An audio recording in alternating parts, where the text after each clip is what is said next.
want to continue with this theme of negotiating across cultures, and this time I want to focus on differing frames of reference as evidenced by advertising campaigns when the West reached out to other cultures without bearing in mind that the other culture may have a different frame of reference. Now, this is a lighthearted presentation, but underneath, the underlying assumption is serious. Well, let's just take a look at some of these examples. The Chevy Nova. I remember, I'm old enough to remember when the Chevy Nova advertising came out. Nova in the West is an exploding star. So I remember some of the television ads, they showed this incredible release of energy, an exploding star, a burst of light and rays just emanating from the TV screen, and then out of the center of that emerged the state-of-the-art back then Chevy Nova. So a Nova meant one thing in America. Nova in South America or in any Spanish-speaking country doesn't mean exploding star. Nova means doesn't go. Those of you who speak Spanish know this way better than I do. Nova. And so who's going to buy a car in South America that doesn't go? It's funny, but it costs a lot of money for Chevy to repackage and rename that car for other markets. The Nike Swoop that we're familiar with is an image very close to a sacred Islamic symbol. And when these Nike shoes came out, by the way, the shoe is the worst place to put an Islamic symbol because it's the lowest part of the body, the closest to the ground. The shoes are what people threw at President Bush when he visited the Middle East. And Nike had riots on its hands in the Middle East. So they had to repackage and rebrand that Swoop. It was not interpreted the way it's interpreted here in America as a kind of an athletic image. Irish Mist is a liqueur, and the ads, you'll have to picture this. I didn't want to find stock photos because I just don't have time. Picture an Irish moor, M-O-O-R, a very bleak landscape, windswept, foggy, cold. And then on this landscape is a little cottage, and you're looking through the window, and by a roaring fireplace you see a gentleman holding up a glass of golden liqueur. And the Irish Mist liqueur is symbolic of warmth and well-being and a little cozy corner of the world. Well, that advertising campaign did not work in Germany because mist is German for shit. Pardon my language. And so nobody in Germany would buy a liqueur entitled shit. It's funny, I know, but the Irish Mist people had to repackage, recall, rebrand, and re-advertise to the German market. 4 packs of golf balls did not sell in Japan, even though we buy them here all the time. They don't sell in Japan because the number 4 is associated with death. I've been told there are no 4th floors in hotels in Japan. It's much like our number 13, like in Las Vegas, you don't have the 13th floor, I don't think. I don't think they do. So anyway, Spalding and the golf ball manufacturers had to repackage, rebrand, and resell in Japan because they didn't take that into consideration. You know the AOK finger sign that we do in the West. This was popularized, I believe, by Franklin Delano Roosevelt back in World War II, in the dark days of World War II. You know, we're all, even I, by the way, am too young to remember this. I wasn't born then, but we were losing the war the first couple of years. And the American people looked to Franklin Delano Roosevelt for signs of optimism. And he was always smiling and optimistic, and he would flash the A-OK finger sign to the camera.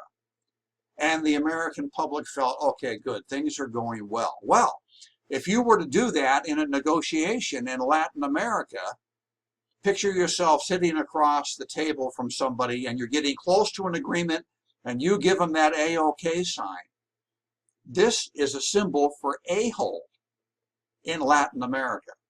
Just completely opposite of what we think of it. It's the same with the thumbs up. Thumbs up was popularized by Winston Churchill in World War II. It's a sign of victory. Thumbs up meant victory. In the Middle East, it means up yours. So there again, you're interviewing with somebody or negotiating with somebody in the Middle East, and you give them that thumbs up sign. You're thinking victory. Here we are, a mutually satisfying negotiation solution, and he's interpreting this as up yours. FedEx lost a lot of money in Spain because FedEx assumed identical working hours. Now, I lived in Spain for a year, and I can tell you that in Spain, everything shuts down from around, if memory serves me right, around 2 o'clock to around 5 o'clock for the Spanish siesta. Now, there are no harder working people than the Spanish. They work very hard. They'll work till midnight, but they have to have that siesta. That is a cultural phenomenon that everybody stays loyal to. FedEx didn't take that into consideration in their planning, lost a lot of money. Baby food. This is a classic example all over the internet. And because it's all over the internet, it may not be true. But anyway, there are cultures that are illiterate and they cannot read the ingredients on a jar or a can of food in a grocery store, so they go by the picture. You see where I'm going here. People in Africa and some villages in Africa with high levels of illiteracy were horrified to think that inside a baby food jar, well, need I go any further? So, I mean, they thought it was literally baby food. Finger licking good.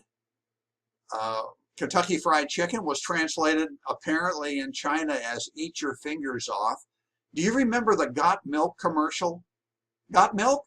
Some of you are too young to remember that. Anyway, that was a snappy slogan here in America. In Spain, it was interpreted as, are you lactating? Now look, some cultures read left to right and we read left to right. Some cultures read right to left. So picture an ad here in the West. You have a picture of somebody feeling terrible. The next picture is they're taking your product. Let's say it's a headache pill. And the next picture, they're smiling. Well, if you read right to left, you see the smiling person, they take your product, and now they look like hell. So that's not going to work. Here's an example for those of you who have ever been to Las Vegas of what the MGM looked like years ago. A beautiful lion at the very entrance. Now, the MGM people, after they erected this, noticed a drop-off in Asian gamblers. And they were wondering, what's happened to our Asian gamblers? No one's coming anymore. It turns out the Asians would not walk into the mouth of a lion, even though it's not literally the mouth. They would not walk through there. And so MGM had to do this. I don't know what it costs to design and build and tear down that, to design and then build this, but millions of dollars, all because of differing frames of references. Crossing your legs in some cultures so that the sole of your shoe is visible is an insult. A firm handshake. Here in America, put her there. We expect a very firm handshake from somebody. In other cultures, that's considered an attempt to dominate. Also, when we shake hands, we expect the other guy to let go. In some cultures, holding hands with another man while you walk and talk is a sign of trust. If you didn't know this, if you were not prepped on this, you might feel uncomfortable and insult the person you're trying to negotiate with. Men greet with hugs and kisses in some cultures. I've been told by my Indian students that shaking your head from left to right means yes, not no. Imagine not knowing that in a negotiation. Well, do we have a deal? The person shakes their head from left to right. You think they're saying no, and you drop another 10%. Okay, I want to wrap this up very quickly because we're getting low on time here. This is my 2 cents worth. I believe in America we work in a very open, accepting, and ethical culture. I was in sales for many years. I never heard of anybody trying to bribe anybody. I'm talking high-level sales. And if anybody were trying to bribe somebody, they would be ostracized from the community. Sometimes we take our tolerance for granted. But there are cultures in which racial, gender, sexual orientation, caste, and religious intolerance can be very strong in other parts of the world. So I just want to point that out. I think we have it pretty good here in America, especially in the workplace. And on discussion board, there's a topic associated with this. And I'll throw one last thing in. This is kind of a bugaboo for me. The reason the elephants and the rhinoceroses are disappearing is because of customer demand, especially from Asia, where rhinoceros horn is ground up, powdered rhinoceros horn is viewed as an aphrodisiac or some kind of potency medication. That's why those beautiful animals are being destroyed. Okay, I'm going to wrap this up. Thank you.